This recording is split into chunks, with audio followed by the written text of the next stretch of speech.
Então, gente, vamos começando aqui. Nós já estamos em 28. Boa noite a todos. Hoje a gente vai falar de cuidados paliativos e cardiopatias congênitas.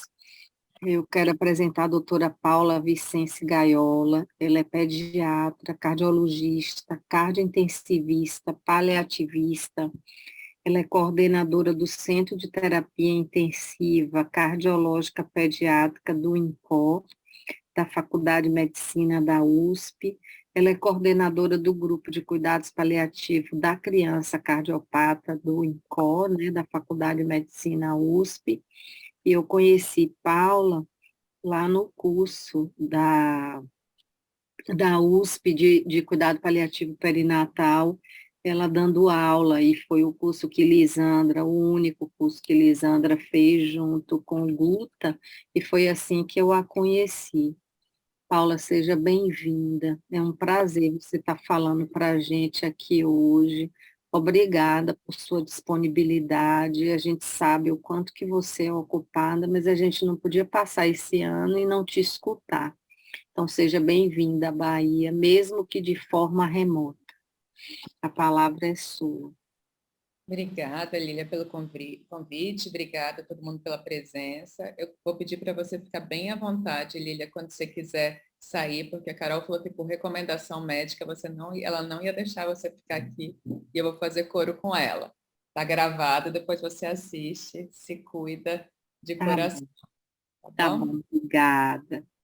Eu vou compartilhar. Eu queria pedir para vocês qualquer coisa, vocês podem interromper, perguntar, e se a minha conexão ficar ruim, vocês me falem também. Eu estou de férias, estou perto da Bahia, estou no Espírito Santo, na casa dos meus pais, quase na Bahia, então estou com um ritmo no meio do caminho já, então estou de férias há uma semana, então com ritmo indo para a praia todo dia, então estou no ritmo quase da Bahia. Vou compartilhar aqui minha apresentação com vocês.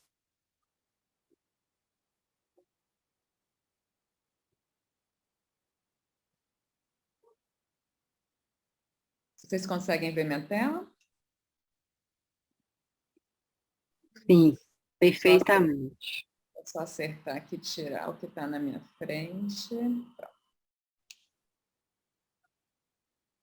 A cardiologia pediátrica ela vem melhorando muito nas últimas décadas, mas ainda é causa muito importante de mortalidade pediátrica, a causa mais importante de mortalidade pediátrica neonatal. Pacientes que sobrevivem têm uma morbidade alta, são múltiplas intervenções cirúrgicas e os procedimentos dolorosos e as hospitalizações são frequentes. Mesmo que tenha uma sobrevida maior, ainda tem uma morte prematura. Ainda existem muitas lacunas de compreensão do prognóstico que dificulta a entrada dos cuidados paliativos. E como toda medicina e toda pediatria, ainda tem muita falha de comunicação entre os pais e os profissionais. E quando que está indicado acompanhamento pelo grupo de cuidados paliativos? Se a gente olhar os 4 grandes grupos de indicação de acompanhamento de cuidados paliativos pediátricos, a gente consegue identificar as cardiopatias congênitas e algumas adquiridas em todos os grupos. Por exemplo, patologia com possibilidades de cura, mas que pode haver falha. As miocardites. Então, nas miocardites, a gente tem possibilidade de cura e tem possibilidade de evolução para uma miocardiopatia dilatada, uma possibilidade também de estagnar e de curar. Cirurgia cardíaca de recém-nascido, dependendo da cardiopatia, dependendo do lugar, ainda tem cardiopatias com mortalidade muito alta, cardiopatias com mortalidade maior do que 50% em alguns centros do Brasil. Condições que requerem tratamento complexo e prolongado. Todos os univentriculares, as atresias tricúspides, as hipoplasias do ventrículo esquerdo, as heterotaxias. Aqui as miocardiopatias, tanto a dilatada, quanto a hipertrófica, quanto a restritiva. Os transplantes, todos os transplantes cardíacos, os transplantes de órgãos sólidos, precisam ser acompanhados pelo grupo de cuidados paliativos. Existem doenças com tratamento exclusivamente paliativo desde o diagnóstico, as doenças de depósitos, algumas síndromes genéticas graves, como o Patal, o Edwards, que podem ser de tratamento paliativo, devem ser de tratamento paliativo desde o diagnóstico, e aí esse exclusivamente a gente pode conversar depois sobre isso. Doenças incapacitantes graves e não progressivas, aqui eu coloquei um acidente vascular cerebral extenso, que não é uma doença do cardiologista, mas é uma complicação relativamente frequente da nossa terapêutica. Hoje, com o aumento das ECMOs, das assistências circulatórias, dos corações artificiais, 30% deles evoluem com evento neurológico grave. Então, a gente que cuida desses pacientes também. Então, qual que é o caminho, né? Diante de um diagnóstico de uma doença com necessidade de acompanhamento, tanto do grupo de paliativos quanto da cardiologia, a gente tem que traçar um plano terapêutico. O cardiologista tem que traçar um plano. Pode ser A, B ou C, e esse tratamento vai depender tanto da literatura quanto da experiência do serviço, mas a medicina curativa tem que estar junto com a paliativa. O curar tem que estar junto do cuidar. Mas quando eu chamo o grupo de cuidados paliativos, e aqui essa aula, os paliativistas aqui vão saber que é desde o diagnóstico, que está, né, no conceito, e eu digo que não é quando, eu digo que é quanto, e aí vai depender da doença, né, da forma de progressão da doença.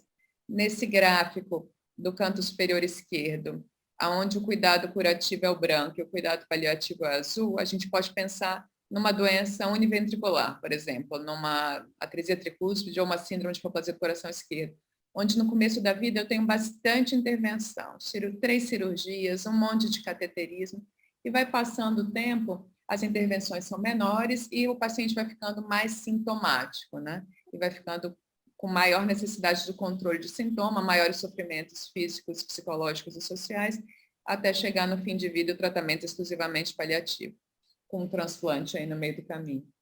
Nesse outro gráfico do canto superior direito, a gente tem uma curva da insuficiência cardíaca, das miocardiopatias, onde ocorrem surtos de piora. A cada surto eu tenho mais intervenção, catéter, milrinone, dobutamina, talvez tubo, talvez diálise. E na hora que o paciente recebe a alta, ele tem muito mais sofrimento de novo, né? Ele precisa de muito mais da gente, dos cuidados paliativos. Ele tem maior dependência, menor funcionalidade. E vai assim em surtos até o final.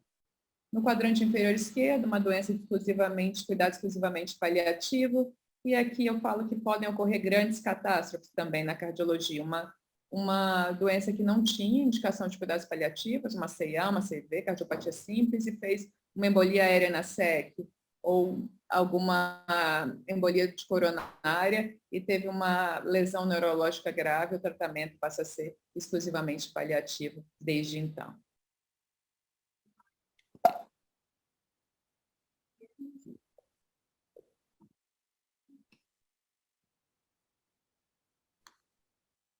E como que a gente está, né? A maioria de vocês já devem ter visto esse atlas, né? Que, atualizado em 2020, onde a gente estima que 3.957.000 crianças precisam de cuidados paliativos pelo mundo, ainda muito HIV doença pelos países da África, e nós estamos aqui, né, nas malformações congênitas, esses 16,2% de malformação congênita, que a malformação congênita mais grave é a cardiopatia.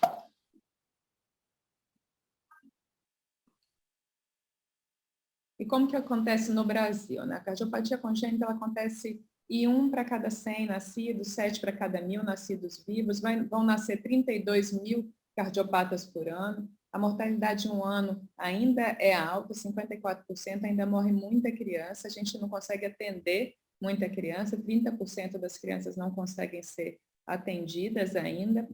A gente também cuida de cardiopatias adquiridas, como a miocardiopatia dilatada, que acontece em 2 a 8 a cada 100.000 habitantes, de 0 a 18 anos. A mortalidade de um ano, 20 a 40%. E a gente também faz transplante cardíaco. A nossa meta de transplante cardíaco são 20 por ano. A nossa mortalidade imediata é em torno de 10%. E a mortalidade em 10 anos, se não retransplantado, é 40%. E como que é, né, o fim de vida dessas crianças cardiopatas? Esse artigo é muito interessante, é como que os pais viram o fim de vida dos filhos dele, né? E perguntaram, nesse primeiro gráfico aqui no canto inferior esquerdo, perguntam como que era, o quanto de sofrimento que eles tiveram nos últimos dias. A grande maioria sofreu alguma coisa, né? A grande maioria teve sofrimento no final de vida. E aí, nesse outro gráfico aqui, ele compara a qualidade de vida com a qualidade de cuidado. A qualidade de cuidado é muito boa, a qualidade de vida é ruim. Eu acho que a gente tem que chegar num ponto que a gente tem que até mostrar para os pais que não existe qualidade de cuidado sem qualidade de vida. O cuidado, precisamos cuidar da qualidade de vida. Não dá para existir um cuidado excelente com uma qualidade de vida pobre. Como que morrem os cardiopatas? Esse artigo aqui é um artigo antigo dos Estados Unidos e mostrou como que morrem as crianças, como que morriam as crianças nesse período de 2007 a 2009. Viu 111 pacientes, a idade média a morrer 4 meses, maioria menos de 1 ano de vida, maioria cardiopatia congênita. Nessa época, 56% foram submetidos à ressuscitação no final de vida, 19% gastrostomia, 23% diálise, 92% ventilação mecânica, em ventilação mecânica. Isso entre 2007 e 2009, e acredito que ainda é muito parecido com a realidade de muitos dos nossos centros. Mas atualmente, hoje, olha, atualmente, 2018, esse artigo, não tão atualmente, como que morrem as crianças nos hospitais dos Estados Unidos e Canadá, nessa último levantamento do banco de dados dele. Após parada, 9,9%. Após não escalada de suporte, 58%. Retirada de suporte, 36%.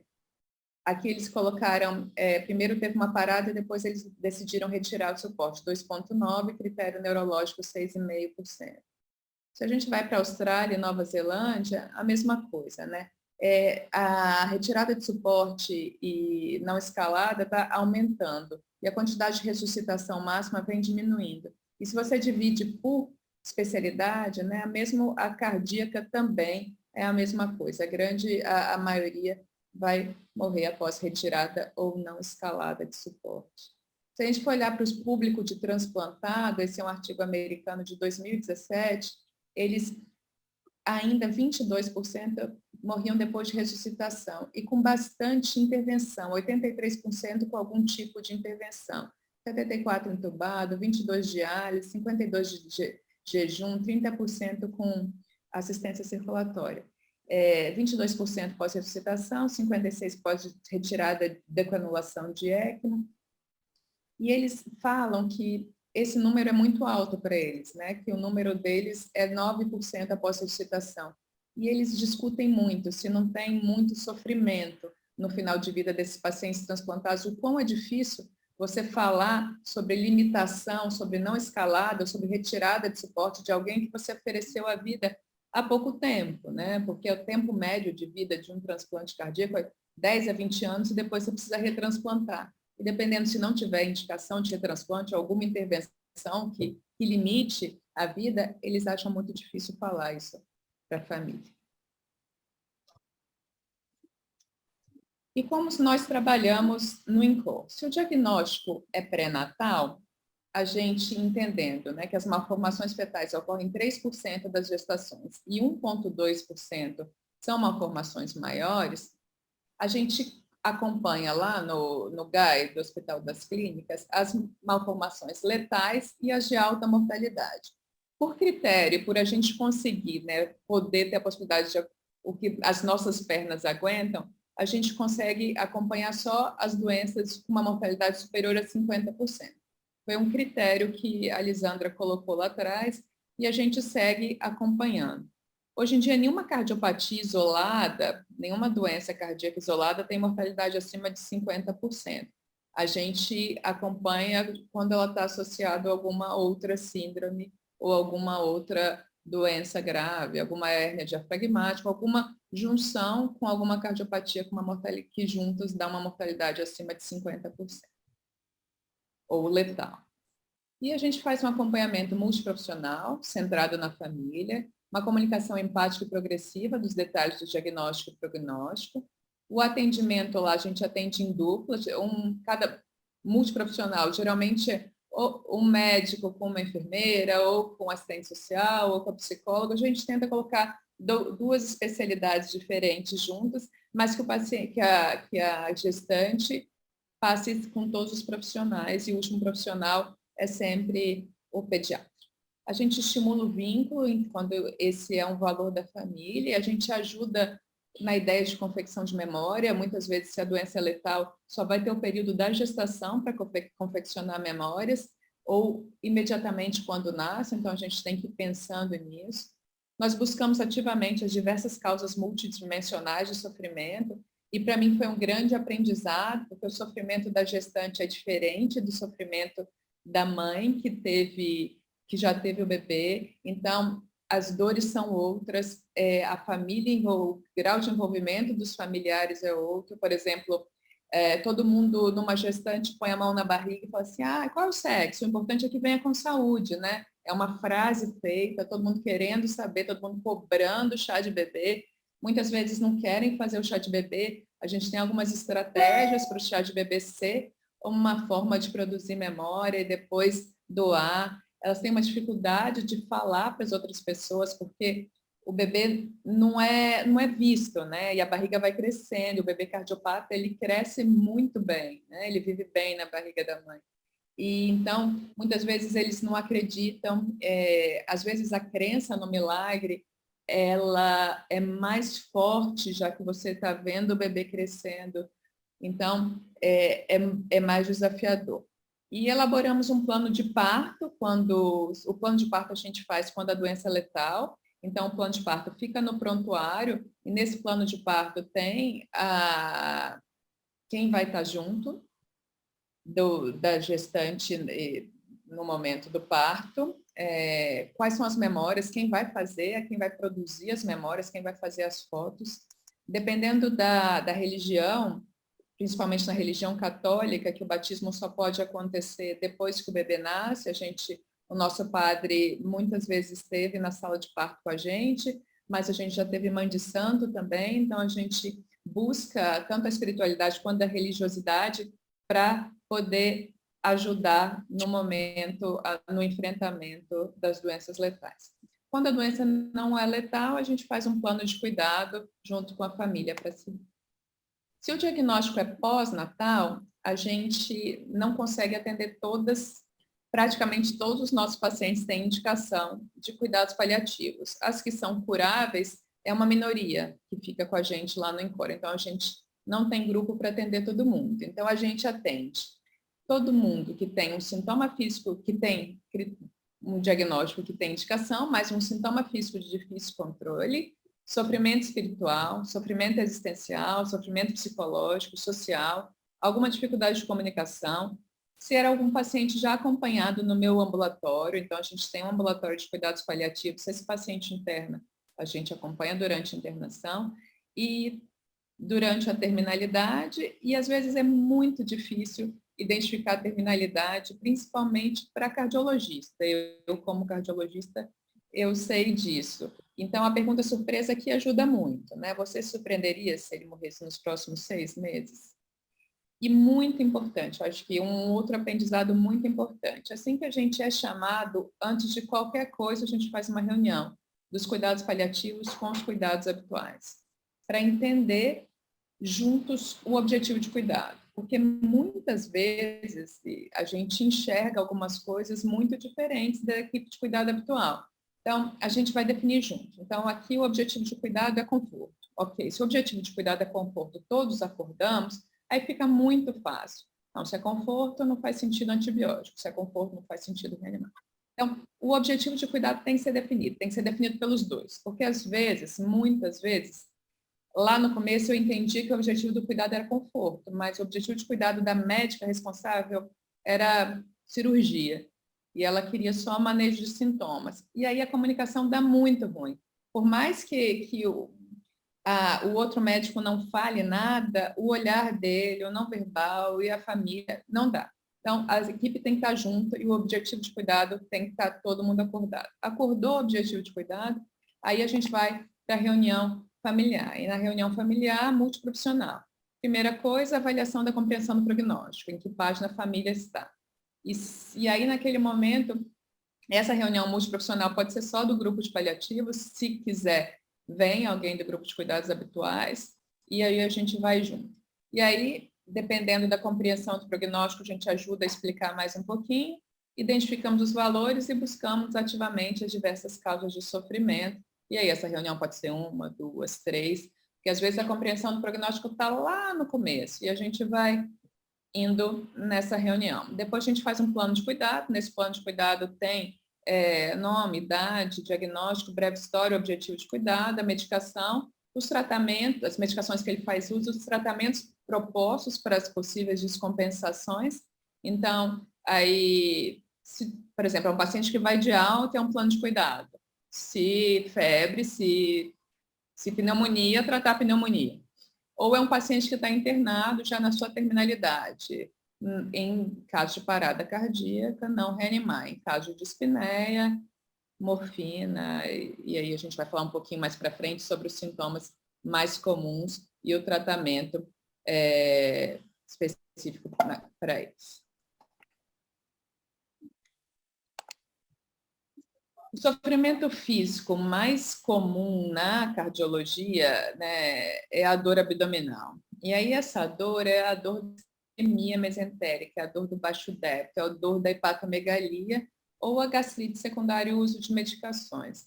Essa dor da isquemia, como vocês podem imaginar, é uma dor de muito difícil manejo.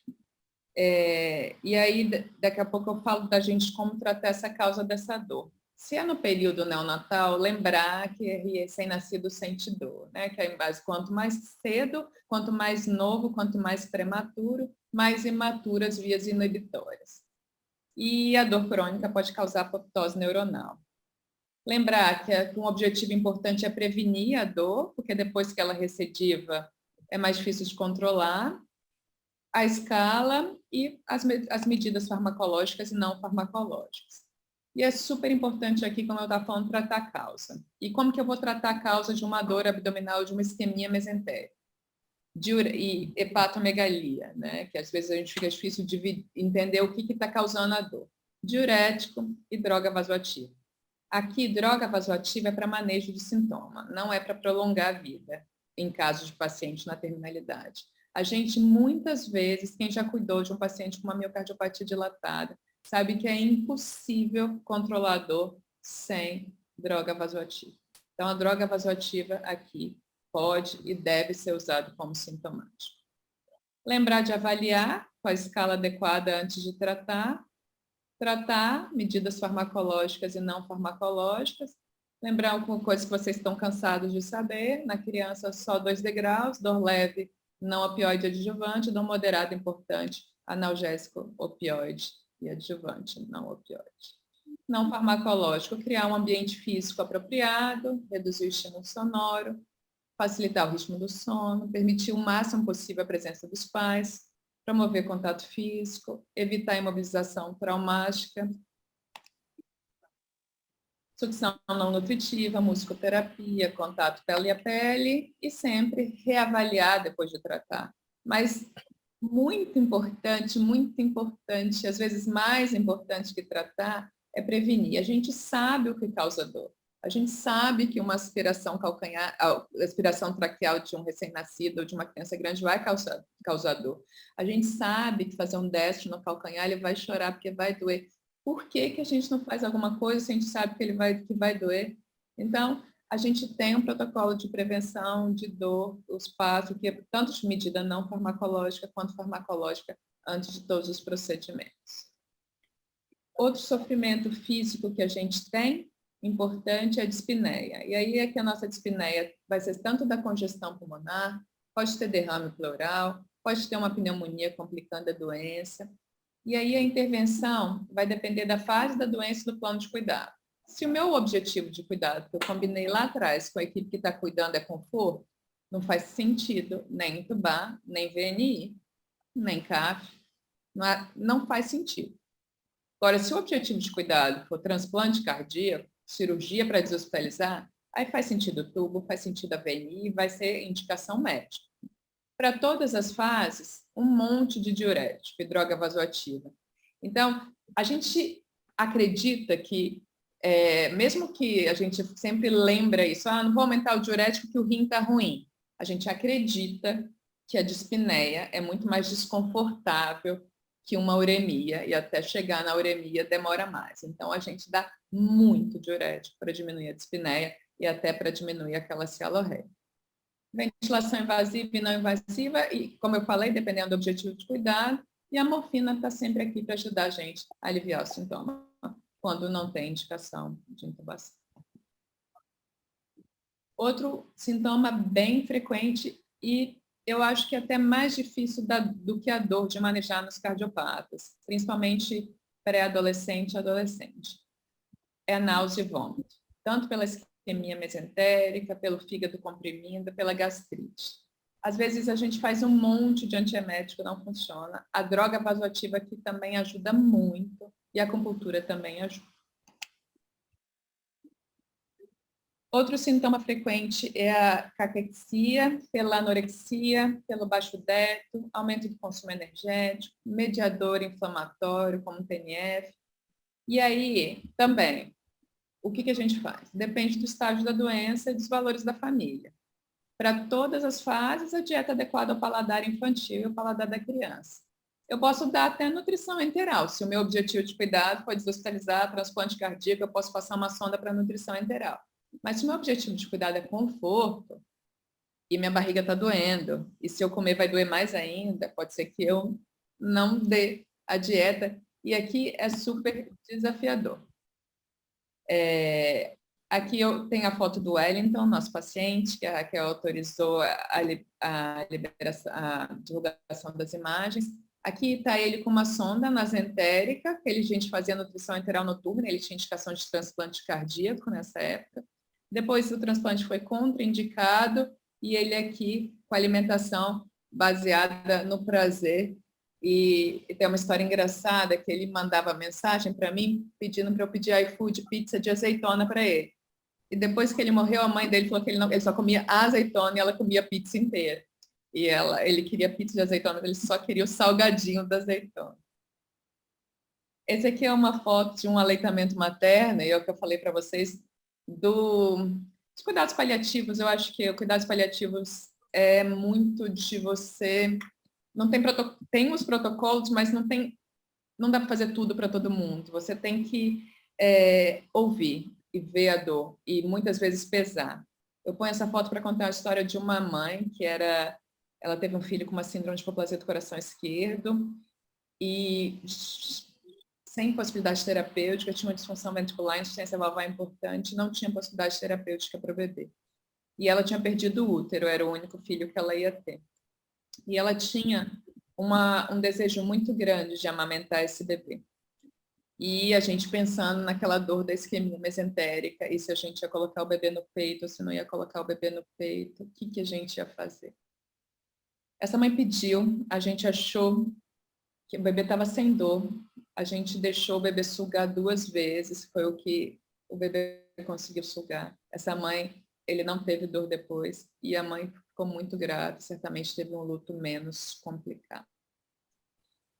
Às vezes a alimentação é um valor muito importante para a família, mas o nosso paciente é a criança. Existe uma linha muito tênue que a gente tem que sempre estar avaliando e ver o tanto que vai prejudicar pelo luto materno. É uma linha muito tênue que a gente tem que ficar pesando e estar junto o tempo inteiro. É presença. Eu estava junto o tempo inteiro na hora que a criança estava sendo amamentada. Outra coisa muito comum no cardiopata é o calor, por aumento do metabolismo. E é sempre, assim, lá em São Paulo, está sempre frio, o ar-condicionado ligado, e a foto do bebê cardiopata é aquele bebê barrigudinho, de fralda só de calcinha, só de cueca, com ventilador, que a mãe compra um ventilador porque ele sente muito calor. E às vezes eles ficam preocupados de ficar doente, quer cobrir mais e mais, e fica muito desconfortável. Tentar deixar o quarto fresco, não ficar cobrindo, trocar roupa com maior frequência para não ficar molhado. Outro sintoma muito comum no cardiopata é a sede. E é muito angustiante, porque eles são muito sedutores. Lembra que eu falei para dar muito diurético para não dar dispneia? Isso vai dar sede, um efeito colateral. E se a gente transgredir muito isso, der muita água, porque dá vontade da água, porque uma criança de 7 anos pedir água para você, é difícil de resistir Teve uma época que a Raquel, mãe do Wellington, pôs na porta do quarto dele, só dá água com autorização da doutora Paula, porque todo mundo chegava lá e falava, dá um pouquinho de água, e a pessoa achava que dava para dar. Mas existem outras coisas para diminuir. A saliva artificial, que diminui a sensação, é um líquido que diminui a sensação de sede, oferta de líquido gelado, então, quanto mais gelado, mais mata a sede. Por isso que a gente dá gelos também, pequenas alíquotas. E o líquido de paladar azedo, como sorvete de limão e abacaxi, também ajuda a diminuir a náusea e passar sede. Aqui está a Larissa, ela estava tomando seu picolé de limão, ela ia para assistência circulatória quando a gente começou a acompanhar, depois ela transplantou o coração e está bem. E o Wellington, aqui, tomando, a gente fazia no copinho de café, um monte de gelinho e dava para ele e computava na restrição hídrica dele. Outro sintoma físico que a gente vê bastante são edemas e varizes, e aí pela IC descompensada, às vezes falência da cirurgia univentricular do Fontan, diurético, meia elástica, drenagem linfática, orientação de posicionamento. A gente também cuida muito de paciente muito hipoxêmico, que geram uma policitemia, um aumento de glóbulos vermelhos, nas cardiopatias cianogênicas não operadas ou nas hipertensões pulmonares secundárias, essa cardiopatia não cianogênica, fístula arteriovenosa pulmonar. Quando o paciente fica muito policitêmico, ele tem cefaleia, vertigem, e para isso a gente tem que fazer uma suplementação de oxigênio. Se o paciente não tem restrição hídrica, hidratar, e às vezes tem até que fazer uma diluição, que é tirar a parte do sangue e colocar líquido.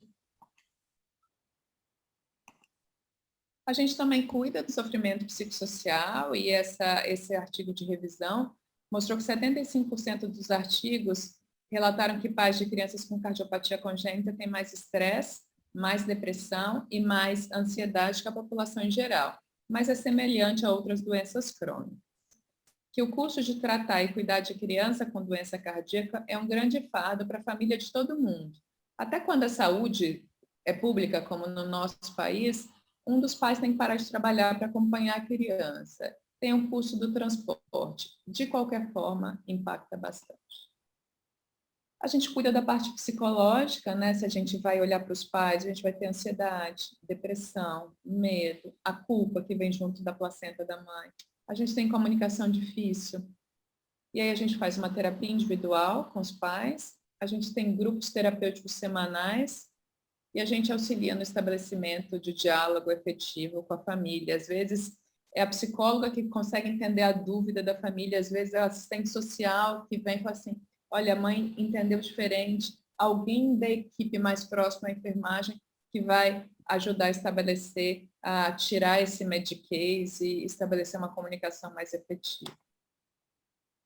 E aí o encontro delas, né? Aqui elas no chá da meia-noite, pré-pandemia, e o Wellington com a bomba, tinha uma bomba de nitro, milrinone e adrenalina, que ele passeava por aí pelo hospital.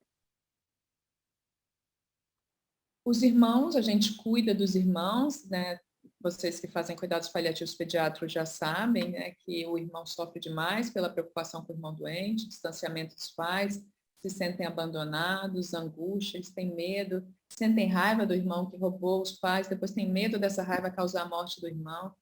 E a coisa melhor que a gente tem a fazer é a liberação das visitas dos irmãos. É que o irmão veja o irmão internado. E a gente não tem como atender esse paciente no nosso centro, a gente encaminha para o serviço de psicologia. Aqui a gente tem, vou voltar aqui, na primeira foto acima o Wellington com os irmãos e os voluntários cantando.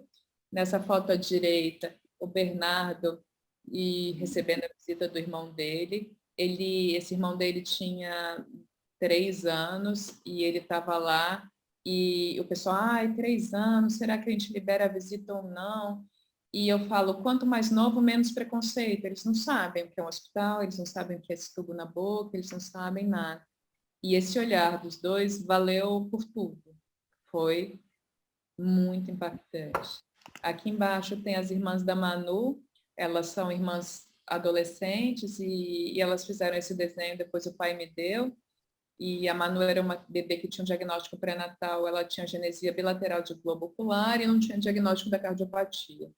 Internou e tinha uma cardiopatia grave, a gente fez nosso objetivo de cuidado inicial, era a bandagem para deshospitalizar, vocês podem ver a cicatriz do desenho, e depois ela pegou uma infecção fúngica, uma endocardite, e o objetivo de cuidado foi só conforto. E nessa foto a gente vê muitas intervenções que foram feitas, mas a gente vê uma fase de tranquilidade, assim que a irmã levou para casa a imagem dela de não sofrimento. E aqui é uma carta da Júlia para o Benício, que o Benício internou na época da pandemia, e depois vocês vão ver a história do Benício. Oi, Benício, eu te amo muito, eu sei que tudo vai dar certo, que você sempre vai estar no meu coração. Você sempre foi o maior presente que eu pudesse ter. Fique forte e mande um beijo para a mamãe por mim, por favor. Beijo, beijo. E a gente cuida do nosso principal artista, que é o paciente. E aí depende da faixa etária. Muitas vão ter ansiedade, depressão, saudade. E eu falo que o medo é o mais precoce de todos. Quem nunca viu a cara de medo de um bebê na incubadora ainda, tanto que sentiu dor? E a gente faz terapia com comunicação adequada para a idade do paciente. A gente tem classe hospitalar, a gente tem uma professora, 2 professoras que ficam lá o dia inteiro para que a vida dos pacientes sejam mais perto da realidade. A frequência brinquedoteca, a gente, quando não pode ir para a brinquedoteca, as brinquedistas vão até o quarto e a gente passeia pelo hospital, como esse passeio aqui com a Wellington, Miguel e a Bru. Sofrimento social, quem ficou para cuidar perde o emprego, tem dificuldade financeira, muita desestruturação do núcleo familiar, os pacientes, quanto mais tempo fica internado, o casamento acaba acabando. A parte social é a orientação sobre os benefícios, fornecemos alimentação, auxílio financeiro para o transporte, organiza a rede de apoio, organiza as reuniões familiares. A gente cuida também da parte espiritual, e aí aqui eu gosto muito desse tema, é muito interessante porque é desafiador. A gente tem que cuidar da espiritualidade da criança e da família, e buscar se tem sofrimento e se tem algum sofrimento espiritual ou se é uma estratégia de enfrentamento que está adequada. E na criança a gente pode avaliar pelo comportamento, pelo olhar, pelo riso, choro, pintura, desenho, gestos e expressões faciais. A gente busca quando que tem expressão da espiritualidade, aí vai depender da faixa etária também, se tem algum momento de oração, como que é o momento de brincar, se é nesse momento que é a espiritualidade deles, como que são os jogos, se tem algum amuleto e como que se comporta em momento de sofrimento físico.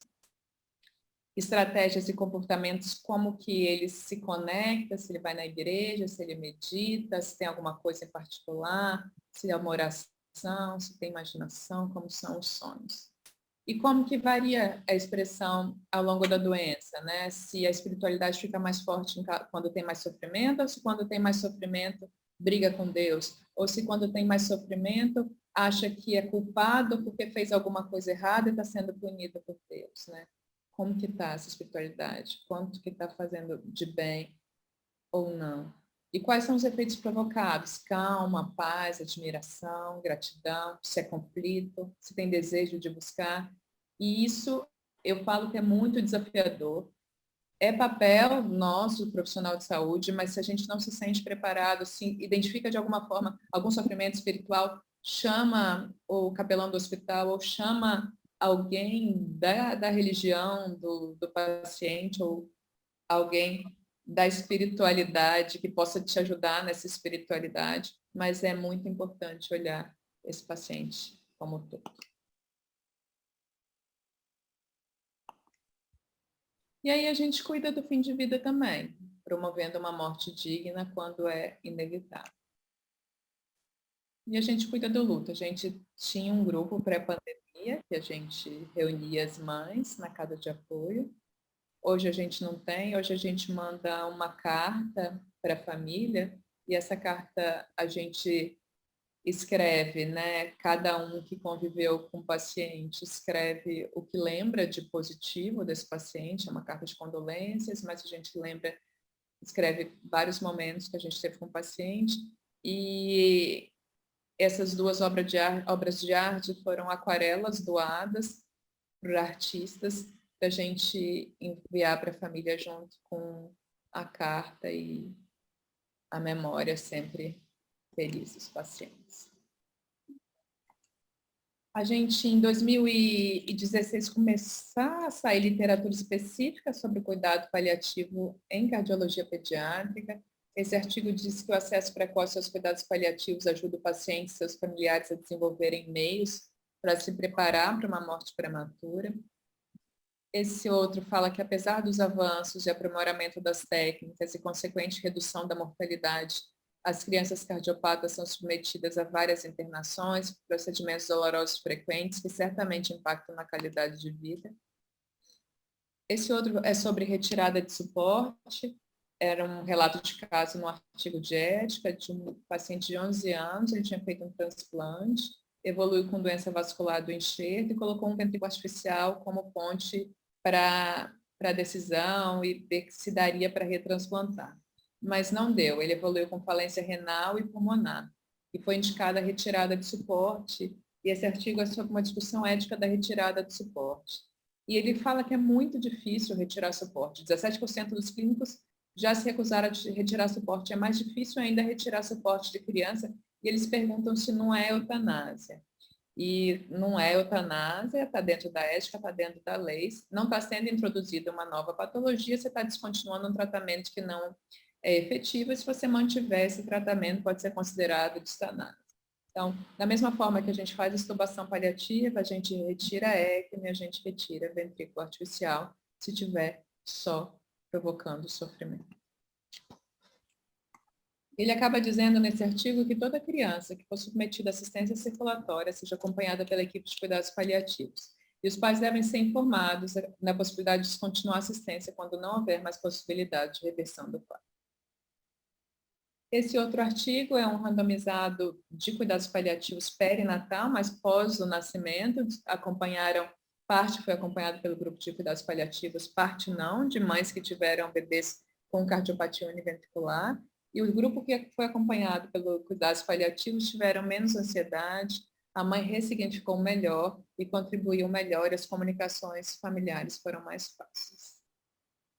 Esse outro artigo é sobre cuidados paliativos na insuficiência cardíaca e transplante, e ele diz que a insuficiência cardíaca em criança é caracterizada por trajetórias clínicas dinâmicas, incerteza de prognóstico e necessidade intermitente de tomada de decisão difícil.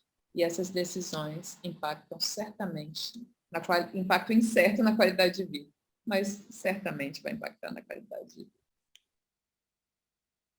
Eu vou colocar aqui uma história que a mãe do Benício vai contar para vocês.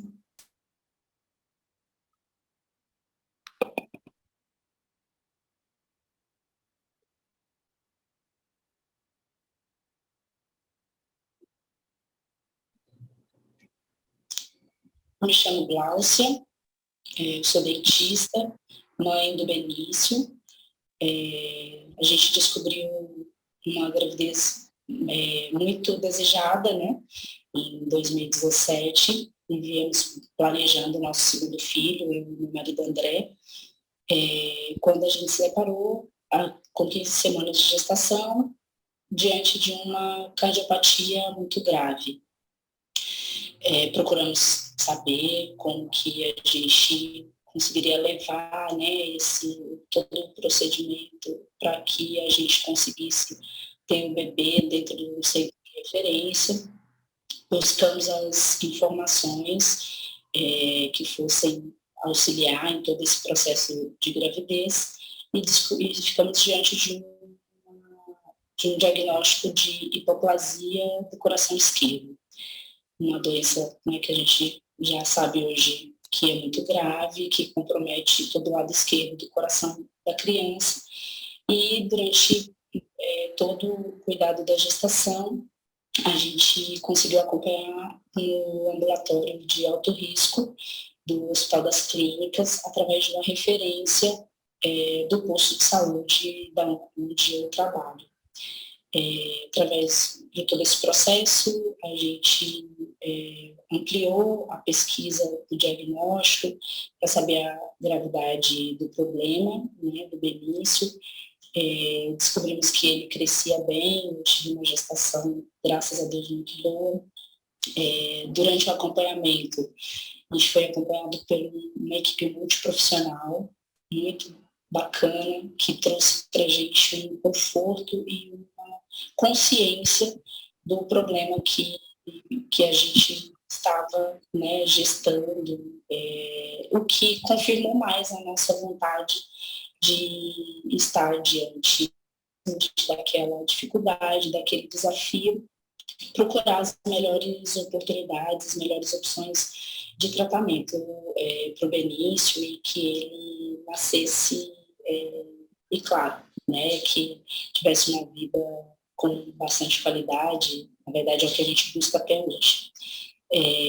Durante esse acompanhamento, a gente teve um acompanhamento psicológico que foi muito importante, onde eu consegui desenhar durante essa segunda gestação, né, gestação do Benício, cuidados gerais que eu não precisei me preocupar na gestação da minha primeira filha, como a mãe está se sentindo diante desses 9 meses, qual a expectativa da família sobre a chegada de uma nova criança, né, e além disso, uma criança com esse diagnóstico grave. Conseguimos amadurecer muito diante dessa espera e buscamos todas as possibilidades, né, do que pode ser feito, do que pudesse ser feito naquele momento. Em 14 de março, o Benício nasceu, com todo esse apoio, né, 14 de março de 2017, com todo esse apoio dessa equipe multiprofissional. Ao nascer, a gente já sabia que ele ia ser entubado, ia passar por um momento, né, de um diagnóstico extraútero, né? Então, como que ele ia se comportar, para a gente era uma novidade. Graças a Deus, tanto eu quanto o meu marido, a gente estava muito tranquilo no momento do parto, muito amparado pela equipe. A todo momento a gente percebeu que existia um cuidado e uma valorização daquela vida, né, independente da gravidade, do diagnóstico. O Benício sempre foi muito bem parado por toda a equipe. O Benício teve nesse primeiro dia, né, uma baixa muito grande, chegou a saturar bem baixo, uma coisa que toda a equipe, como a gente já tinha solicitado antes, né, no acompanhamento do pré-natal, que é um fato que marcou muito a gente, né, a gente já tinha solicitado o batizado do Benício naquele momento, né, de uma gravidade maior, e ele chegou a saturar 37 e a gente estava lá naquela UTI, batizando o Benício, e sempre muito tranquilo, de forma a que todos os procedimentos naquela sequência fossem executados da melhor forma. E assim foi feito. O Benício passou por um cateterismo dentro das primeiras 12 horas, que abriu a CIA, e isso deu uma possibilidade de um primeiro momento cirúrgico para ele, que ele passou no 3º dia de vida.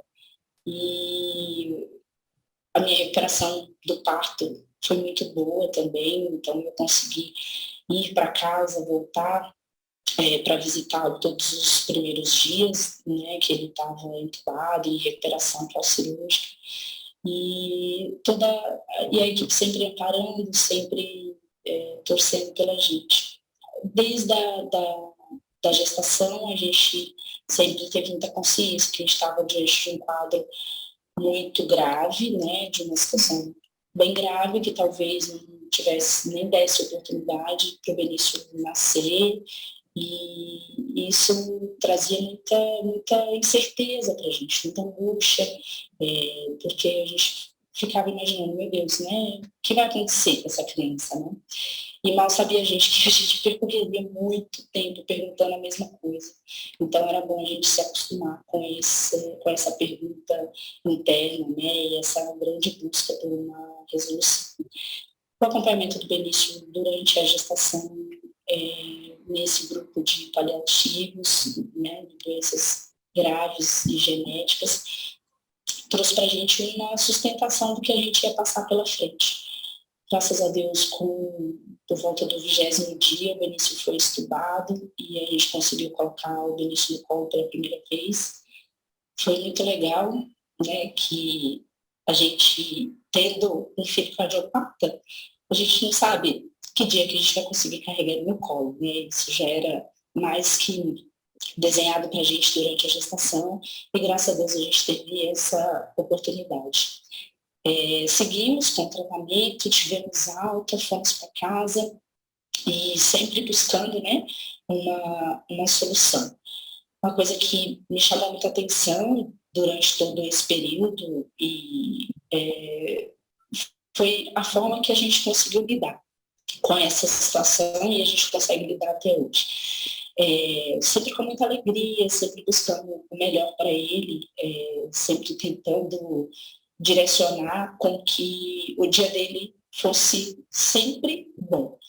Não pode ter dia ruim. Ele poderia estar no hospital internado por um quadro respiratório, mas o nosso objetivo, enquanto pai, enquanto mãe, era manter, sempre foi manter o dia dele maravilhoso. O saldo no final do dia tinha que ser positivo, por pior que fosse a notícia, por mais desafiadora que fosse o processo. Dessa forma, isso foi crescendo, né? Passando pelos processos, teve uma outra abertura de CIA, isso sempre foi um grande viés do tratamento dele, né? Um dos maiores desafios. Passou por uma outra abertura de CIA, outros cateterismos, várias internações, né? Que a gente tinha internações recorrentes, até que diante do diagnóstico grave e diante da Gente, eu vou pedir para vocês fecharem o áudio, eu não estou conseguindo fechar. Rosiane Fátima. Preparada pelos cuidados paliativos do hospital, de alguma forma. Né? Hoje o Benício está com 2 anos e meio, ele faz 2 anos e meio agora, dia 14, e é uma criança super ativa, super alegre, está tagarelando por aí, e é uma criança que dá muito orgulho para a gente. Fica uma ideia, né, do quanto esse desafio de você ter um filho cardiopata, de você lidar com todo esse processo, de você lidar com todo esse desafio, fica a grande comparação, né? Ter ou não ter, né? E a gente hoje afirma com todas as letras que não interessa quanto tempo o Benício vai ter de vida, porque a visão que a gente tem, a maturidade que os cuidados paliativos trouxeram para a gente hoje, é que, na verdade, todos nós somos paliativos, ninguém sabe o dia de amanhã. Todo mundo está sujeito a diversos fatores, né? E quando a gente tem um ente muito querido em uma situação dessa, a gente se esforça muito mais, a gente se dedica muito mais, a gente quer fazer o melhor, a gente quer performar melhor dentro de todas as nossas áreas da nossa vida. Seja um profissional, seja ser melhor mãe, seja ser melhor esposa, seja ser melhor filha e melhor irmã, né? Tudo que a gente pode agregar de valor, né, às outras pessoas, a gente se dedica um pouco mais a fazer. Eu acho que vem um aprendizado muito grande, né? Claro, um desafio. Hoje a gente aguarda uma discussão clínica, cirúrgica, sobre a colocação do Benício num processo de transplante, que a gente ainda não sabe, né, se vai ser possível, mas sabendo que ele está bem, vendo ele sorrindo todos os dias, vendo ele evoluindo, a cada conquista dele, a gente consegue identificar que a vida, na verdade, ela é muito mais ampla do que a simples resolução dela, né? Independente do que as pessoas padecem ou são diagnosticadas, todos nós temos desafios. Em algum momento, a única certeza da nossa vida é que esses desafios serão vencidos ou serão encerrados. E a gente precisa ter bastante paciência e coragem para encarar tudo isso. Os cuidados paliativos trouxeram uma maturidade para a minha vida, para a minha família e a todos à nossa volta, diante de todo o cuidado que o Benício recebe hoje. Ele é uma criança que, por mais frágil, na realidade, ele é o que emite mais força, é o que emite mais sabedoria e nos ensina a cada dia.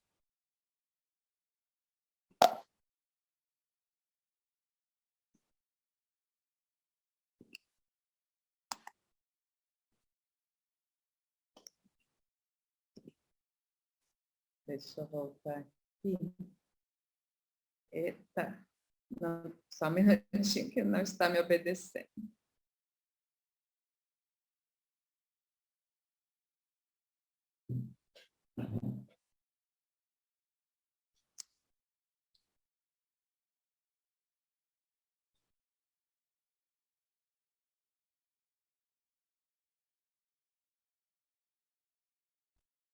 Parar aqui, já vou abrir de novo.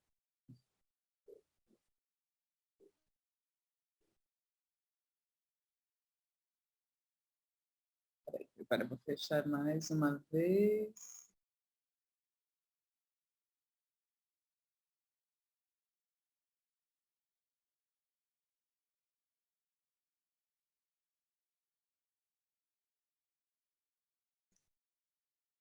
E assim foi a vida do Benício, né? Ele aprendeu a andar dentro do hospital, mas ele viajou, conheceu a praia, não gostou da areia como toda criança, comeu batata frita. Essa é a Júlia dando um beijinho nele, irmã dele. Viu alguns pôres do sol com o pai dele. Mas o Benício acabou morrendo. E o Benício, ele morreu e ele foi internado, só para contextualizar antes de ler essas mensagens, ele foi internado com a gente e um quadro de infecção e acabou ficando muito grave. Nos primeiros dias que ele estava grave, a gente combinou não escalada de suporte, que era um valor deles. Na hora da internação, assim que ele internou, ainda estava em discussão para transplante, ele foi entubado e a gente combinou não escalada de suporte, que era um valor da Gláucia e da família.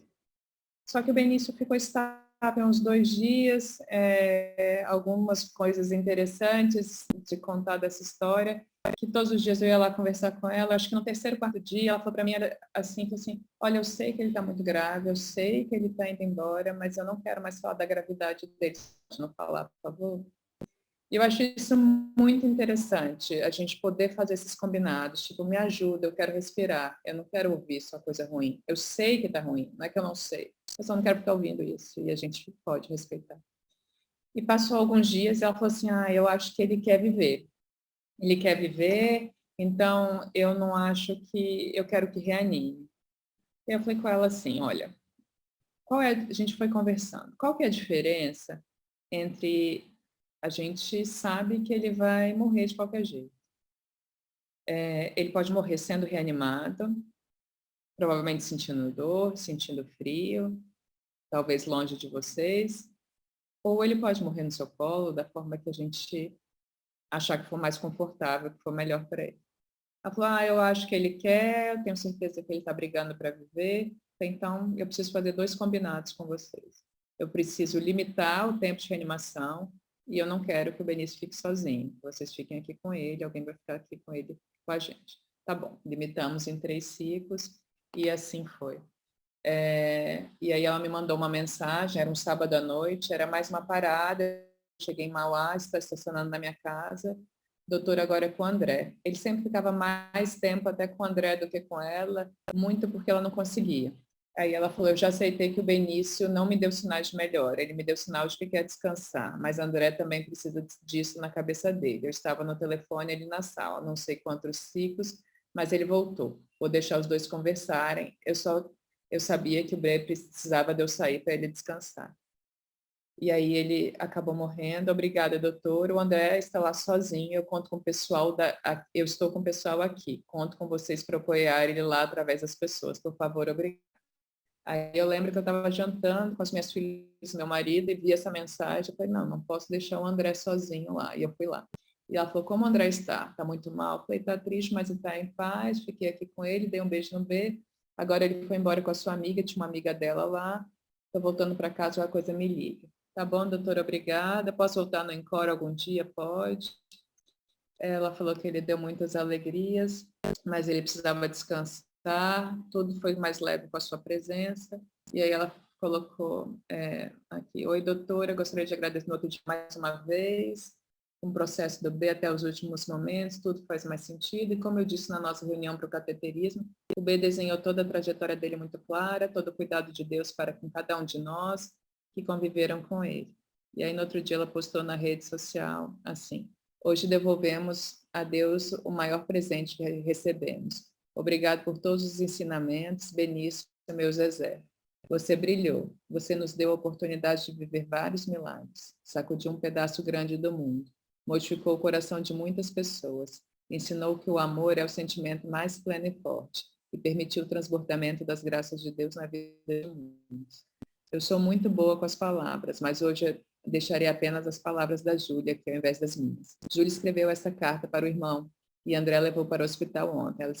Ela resolveu sozinha que queria escrever e fez.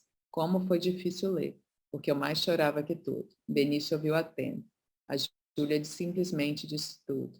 E mais um dia eu chego em casa e digo para minha filha, deu tudo certo.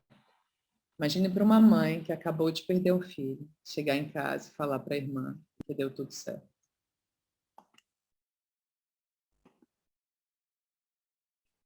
Eu vou começar os nossos momentos de conclusão com algumas frases de Cecily Saunders. Ao cuidar de você no momento final da sua vida, quero que você sinta que me importo pelo fato de você ser você, que me importa até o último momento da sua vida. Faremos tudo o que estiver ao nosso alcance, não somente para ajudá-la a morrer em paz, mas também para viver até o dia da sua morte. Cuidado paliativo não é uma alternativa de tratamento, e sim uma parte complementar e vital de todo o acompanhamento do paciente. E ela fala, sou uma médica afortunada, porque não vivo com pressa. Tenho tempo de ouvir e apreciar meus pacientes. É uma experiência gratificante para ambos. De forma particular, registre suas atitudes diante da doença, o que eles sabem, o que é difícil enfrentar. Eu falo que mesmo que a gente esteja com pressa, e eu sou uma pessoa que atualmente tenho muitas obrigações e pressa, mas quando eu estou com meus pacientes de cuidados paliativos, eu sou só deles. O meu celular fica desligado, a porta fica fechada. Se meu tempo é curto, é combinado antes que o tempo é curto, mas eu tento deixar pelo menos 1 hora para cada paciente. E naquele momento não tem celular, gente, não tem nada. A gente tem que, como diz a Gláucia, performar melhor, porque esses pacientes têm muito pouco tempo. E não é natural uma criança morrer antes dos pais, por isso não é fácil nem ouvir nem falar da morte da criança. Mas muitas vezes, para falarmos sobre a importância de viver com qualidade, precisamos lembrar da morte. O objetivo principal dos cuidados paliativos é fornecer qualidade de vida para a criança e seus familiares em todos os segundos da sua vida, mesmo que ela dure apenas alguns segundos. Os cuidados paliativos é sobre vida, sobre não sentir dor, sobre não sentir falta de ar, sobre ter apoio psicológico, social e espiritual, é sobre ser respeitado, sobre ter autonomia, sobre ver o sol, sobre sentir um gosto, sobre beber água gelada, sobre tomar sorvete, sobre não ficar só, sobre colo de mãe, é sobre ouvir música, sobre perdoar e ser perdoado, é sobre receber visita de irmãos e amigos, é sobre sorriso, é sobre gente. Gente como a Ju, comemorando o 6º desmame da dobutamina dela. Sobre a Vitória, aguardando o seu 2º transplante, se produzindo para dar uma entrevista. A Larissa tomando sorvete, recebendo o Zé Cabaleiro, o Wellington recebendo os irmãos, o palhaço Vareta tomando seu gelinho, e o João Gabriel comemorando seu único aniversário dentro do hospital. E acabo com a poesia de Cora Coralina. Não sei se a vida é curta ou longa demais para nós, mas sei que nada do que vivemos tem sentido se não tocamos o coração das pessoas. Muitas vezes basta ser colo que acolhe, braço que envolve, palavra que conforta, silêncio que respeita, alegria que contagia, lágrima que corre, olhar que acaricia, desejo que sacia, amor que promove. Isso não é coisa de outro mundo, é o que dá sentido à vida. É o que faz com que ela não seja nem curta nem longa demais, mas que seja intensa, verdadeira e pura enquanto durar. Obrigada.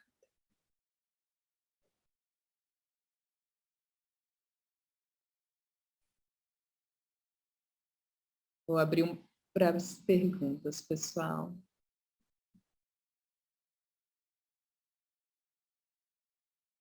Eu estou me refazendo ainda, viu, Paulo? Você desobedeceu a Carol e a mim, né? Mas eu não podia deixar de te ouvir, não, porque você é muitíssimo especial. Eu estou bem emocionada com você agora. Gente, alguém quer aproveitar para fazer alguma pergunta? Paula está aí à disposição.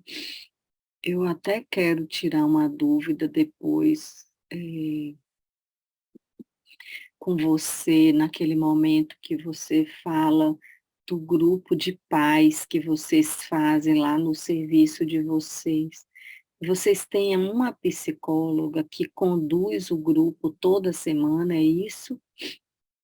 Esse grupo a gente faz de todos os pacientes internados, não só de paliativos, e a psicóloga conduz o grupo. Vou te contar que quando eu fazia parte desse grupo, acho que foi uma das melhores experiências de aprendizado que eu tive como pessoa, assim, é fantástico, é fantástico. Mas é a psicóloga que conduz e, às vezes, um de nós da equipe médica para tirar algumas dúvidas, mas são poucas dúvidas médicas, é mais um momento delas conversar. Lucinha? Oi, boa noite. Obrigada, Paula, pela aula. E eu vou fazer uma pergunta médica. Eu sou médica, eu vou fazer uma pergunta médica aqui. Quando você fala de fazer drogas vasoativas para controle de sintomas, né? Como é que você faz isso? Qual seria uma dose? Você faz uma dose mais baixa? Você chega... Como é que você conduz isso?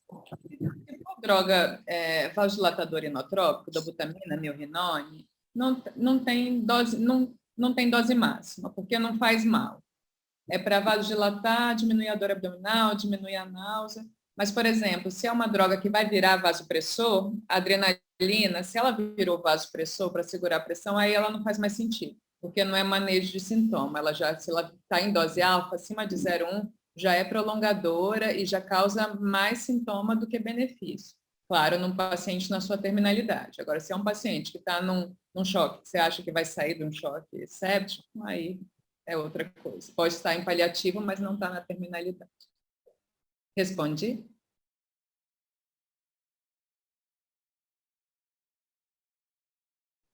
Paula, Gabriela está perguntando como é que funciona o GAI, se é um ambulatório, se é um serviço de interconsulta. É um ambulatório, mas quando ele é ambulatorial. Mas se a gestante, na hora quando está internada, a gente acompanha ela internada também. A gente acompanha no parto e depois no pós-natal também. Mas ele começa com o ambulatório, assim, faz o diagnóstico, a gente começa a acompanhar, mas a gente tem um acompanhamento também, se possível, durante o nascimento e no pós-natal também.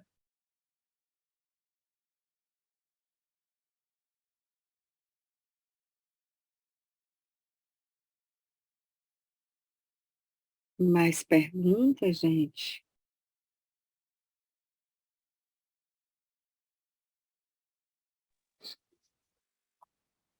Oi, Paula, que aula linda! Obrigada. Que aula linda, linda, linda. Imagino quantos casos difíceis, desafiadores que te moveram, esse de Benício, tão lindas fotos, todas tão felizes, né? Para uma criança tão doente. Tem algum, né? Eu sei que sempre tem os casos muito, muito especiais, mas tem algum, assim, que te marcou muito? Principalmente aqueles do comecinho, aquele primeiro que você disse, "Oxa, eu vou cuidar de forma diferente desses pacientes cardiopatas." Eu acho que esse Wellington, ele marcou tanto que tem várias fotos, me marcou e marcou muito a equipe. Eu acho que ele foi um divisor de águas, porque primeiro que ele morou com a gente 1 ano no hospital empurrando aquelas bombas e aí todo mundo era muito apegado a ele. Acho que ele morreu com 7 anos e foi muito, muito impactante e foi muito, muito aprendizado. Vou dividir em partes. Primeiro que ele escolheu com quem que ia dar o plantão no dia seguinte. Ele estava com sintomas bem controladinhos, ele estava bem, caminhando de um lado para o outro, e foi um final de semana, e eu estava viajando, estava de férias, ou foi um final de semana, eu não estava lá. E aí ele escolheu, ele falou, tia Ju, você faz 12 amanhã? Tia Valéria, você faz 12 amanhã umas técnicas? E as técnicas fizeram. E aí ele tinha uma música também que ele sempre colocava quando ele estava estressado, era um louvor da igreja deles. E aí ele começou a passar mal. Estava lá todas as pessoas que ele tinha escolhido. A mãe dele sempre, né? As técnicas que ele tinha pedido para fazer 12 com ele. Tocando louvor. Ele cuidou da mãe dele, ele falou, mãe, tô com uma fome, vai lá buscar um lanche para mim. Mas, na verdade, era para ela comer, que ele já estava dispineico. E ele foi para o colo, pediu o colo dela, que eu falo que ele escolheu a música, ele escolheu a companhia, ele escolheu o lugar. Ele pediu o colo dela, ela ficou cantando, e ela não sabe o momento que ele morreu. E a equipe ficou muito sentida, mas desde então a equipe entende que pode morrer depois de uma reanimação de 1 hora, com sangramento pulmonar, sangue para tudo quanto é lado, gritarias, a mãe longe, muita dor, ou no colo da mãe. A equipe toda já entendeu que pode ser diferente, né? Se não tem como viver, pode ser diferente. Se tem como viver, vai ter a reanimação, mas se não tem, pode ser diferente. Então foi um divisor de águas. E até hoje eu falo com a mãe dele e ela tá bem. Eu acho que isso foi um divisor de água. E eu lembro também que no debriefing pós-óbito que a gente estava conversando, veio uma angústia de quem tinha feito a última dose da morfina também nesse tabu desse primeiro paciente, que é sempre um tabu. Foi você que fez a última dose da morfina, como se aquela dose da morfina fosse o que levou, né, que fez ele morrer. Então, teve isso também, gente, não foi essa dose, a gente ressignificou. Hoje não temos problema com a morfina, mas hoje toda vez que a gente vai retirar suporte, principalmente a estubação, a gente confirma com a físio se ela está pronta para estubar ou se ela quer que a gente estube. Se toda a equipe está pronta para retirar suporte, então técnico, físio, médico, enfermeiro, se eles estão prontos, quem não estiver pronto, se não quiser cuidar da criança aquele dia, não cuida. Claro, além da família e todo o protocolo, né? E estou falando da minha preocupação. E na retirada da assistência circulatória, da ECMO, é o residente da cirurgia, que clampeia o final. E aí a gente também tem um trabalho grande com ele para ver se eles estão prontos, porque é difícil para eles assumirem que não estão prontos. Então, a gente pergunta se eles querem que a gente faça que clampeie. Então, eu acho que esse foi, Carol, acho que esse foi o caso que foi um divisor de águas e de aprendizado e para a gente também.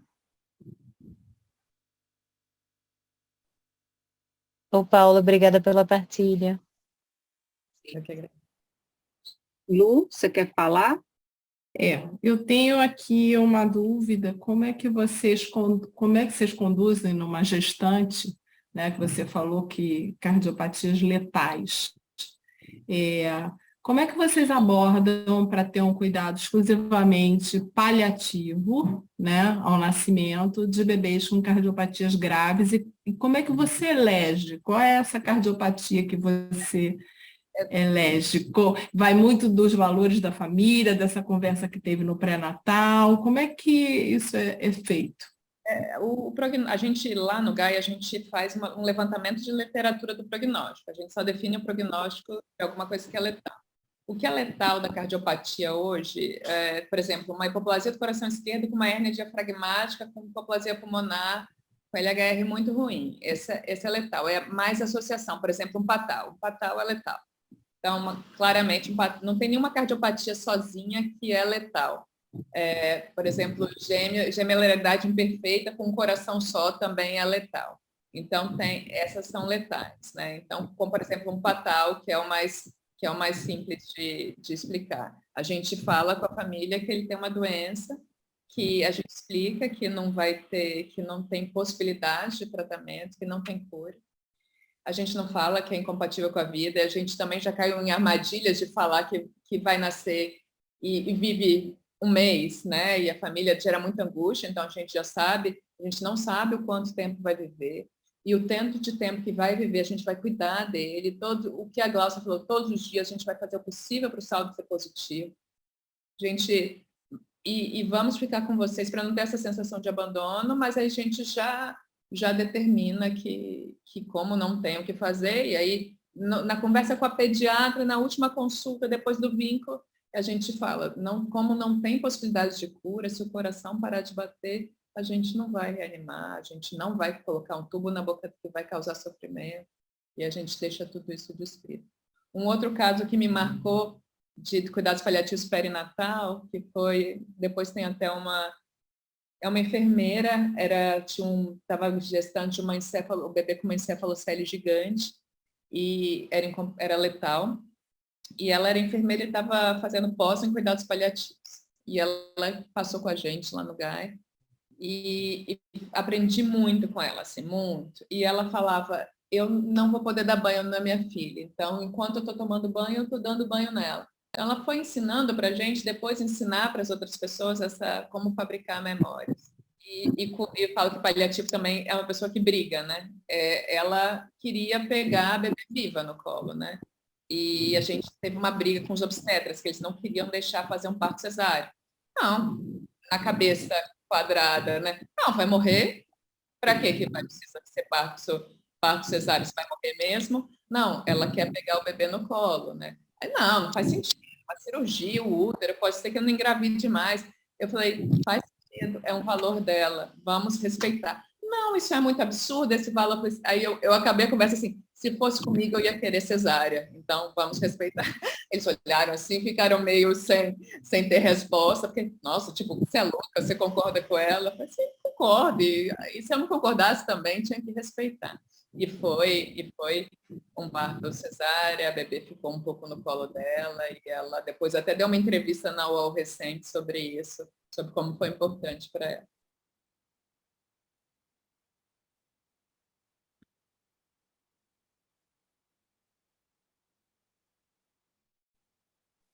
Adorei, paliativista teimoso. Teimoso e brigador, né? Porque não... E também devolvo o paciente, né? Porque estamos numa fase que às vezes chega paciente para mim que eu falo, não, pode cuidar, tem mais o que fazer. Devolvo o paciente também, porque às vezes eles mandam porque eles não sabem, não conseguem para o ambulatório, não consigo conversar. Teve uma época que meu ambulatório, todos os autistas foram para o meu ambulatório. Eu falei, gente, não é contraindicação de transplante. Os autistas voltam para o ambulatório de transplante. Eu posso ajudar vocês, mas eu não vou conseguir. Então...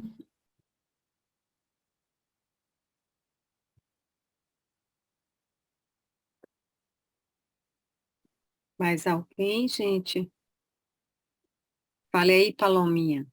Eu vou pedir a Rosária, por favor, para fechar o áudio. Eu não estou conseguindo, porque o host está com Carol, aí eu não consigo fechar. Obrigada, Rosária. Vai lá, Palominha. Eu, como sempre, em toda aula, tenho algum exemplo, tenho alguma coisa da minha vida que aconteceu. Gostei muito, muito da sua aula, Paula, porque... Assim, eu sou uma fã do cuidado paliativo há muito tempo, mas eu sempre trabalhei com adulto. E já aconteceram muitas coisas comigo, com os meus filhos, né? E eu tenho 2 filhos que estão vivos hoje, um deles nasceu com 31 semanas, ficou internado no hospital por muito tempo na UTI, e depois eu tive uma outra filha que nasceu com 34 semanas e teve uma cardiopatia, mas que só foi descoberta depois do nascimento. E o quanto poderia ter sido diferente na minha vivência nesse tempo todo com eles, se eu tivesse tido uma assistência de cuidado paliativo neonatal, né? Senti na pele, né, várias coisas, e com minha cabeça já de que eu nunca, na época eu não trabalhava com cuidado paliativo, mas já pensava dessa forma e já tinha várias condutas dessa maneira, então eu fiz várias coisas que eu podia fazer e que eu tinha acesso, comigo mesma, né? Então, quando minha filha fez cirurgia aos 2 anos de idade, eu estava naquela tristeza, e ela não recuperava, e ela não ficava bem, ela não conseguia comer, só vomitando, e aí eu falei, poxa, minha filha gosta muito de ler. Deixa eu ver aqui se nesse hospital tem alguma coisa para eu ler, porque eu estava em outro estado, eu estava muito longe da minha casa. Então, eu não tinha acesso a livro. Então, eu fui buscar, tinha uma escolinha, tinha livro, tinha brinquedo, aí eu peguei e levei para ela. Pronto, mudou a criança. Então, quando a mãe do Benício começou a falar, eu lembrei tudo de mim. Porque a gente precisa ter o brincar para as crianças, né? É muito importante para a recuperação, para qualquer coisa. Então, ela passou a brincar, eu levei no parquinho, eu fui fazer várias coisas com ela. E aí ela se recuperou e a gente voltou para casa. Linda história. E é diferente, né, quando a gente vive, né, Paloma? Eu falo que é um pouco da espiritualidade dela, esse livro, né? A conexão dela com o mundo, né? E é isso que a gente tem que ir atrás, o que conecta a criança, o que vai fazer ser mais leve para ela, né? E, claro, com o seu amor de mãe, é muito mais intenso e você consegue enxergar. E a hora que eu faço as parcerias com as mães, né? Olha, tem uma coisa que só você sabe, que só você vai conseguir enxergar. Você precisa me ajudar. E a gente precisa entender que precisa ser melhor, né? Não é para ser... Eu falo, também é uma frase minha, ter um filho com problemas do coração já é muito sofrimento. Não precisa ser maior do que já é inerente. Então, a gente precisa melhorar essa qualidade. Obrigada. E meu filho mais velho ficou muito tempo internado na UTI, mas quando eu comecei a estar mais presente, né? Quando me permitiram estar mais presente na vida dele também, ele foi desenvolvendo e melhorando até que ele teve o peso adequado para poder ter alta. E foi, assim, a preocupação ficou ainda até crescer, mas hoje eles estão bem. Que bom. Obrigada por Valeu muito a pena. Obrigada pela sua aula, viu? Fantástica. Mais alguém, gente? Bom, eu vou encerrar então, porque Paula está de férias, abriu esse espaço para a gente nas férias dela. Se quiser vir terminar suas férias aqui na Bahia, vem, a gente vai te receber com muito carinho. Muitíssimo obrigada, foi uma honra a gente poder te escutar. Obrigada por você ter, né, parado aí seu momento com sua família para ficar aqui com a gente, com toda essa sabedoria que você traz, tudo que você fala. Muitíssimo obrigada. Eu nem tenho palavras para agradecer, né? E obrigada. Boas férias, muita saúde, muita paz para você, porque você é muito especial, Paulinha, muitíssimo especial. Obrigada, gente. Boa semana para vocês. Obrigada, pessoal, por todo o carinho, pelas palavras. Lília, boa recuperação. Obrigada a todos. Muito obrigada. Boa semana, gente.